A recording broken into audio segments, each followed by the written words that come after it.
Gente, terceiro e último episódio. Esse aqui tá muito bugado.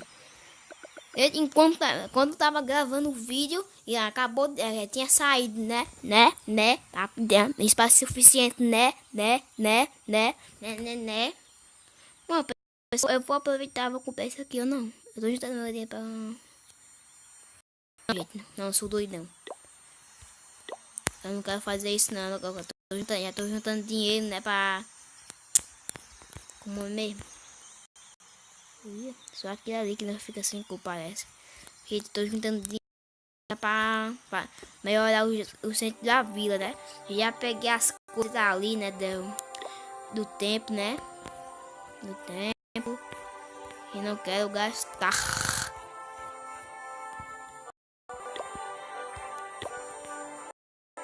Como queria tanto sair, gente.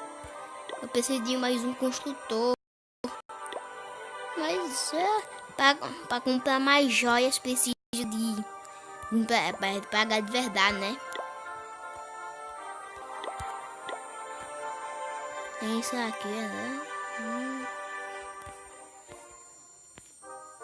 A gente quer comprar essa bandeira aqui, bandeira nacional. Mas olha quanto custa. Olha o tanto de Zé que tem nessa bandeira. Olha, deixa eu ver. 100 mil reais, gente. Isso é um roubo, gente. Isso aqui é só pra gente rica mesmo. Pra gente rica. Parece que tem mais bandeira, gente. Só que não. Tem a estátua, né? Estátua poderosa.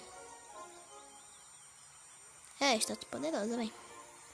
Bandeira pirata, ali. Estátua da Peca. Da Peca? Quem é Peca? Mas se eu tentar, se eu conseguisse decifrar, né? Esse nome aí, né? P.E.K.K.A,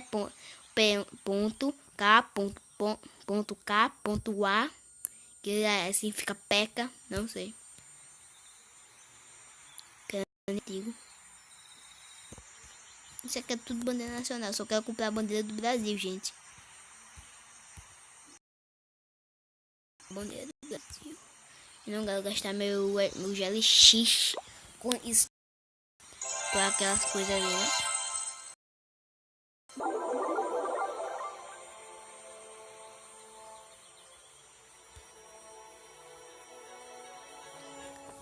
Então acho que vou deixar esse episódio pra mostrar o cara ali terminado, né? Outro episódio, né? Para outro episódio, né? Outro episódio, né? Pra mostrar aqui, né? Então, pessoal, isso e tchau! A aventura vai começar. Todos juntos vamos visitar o mundo de Jack, seu amigo. Fim, diversão é aqui com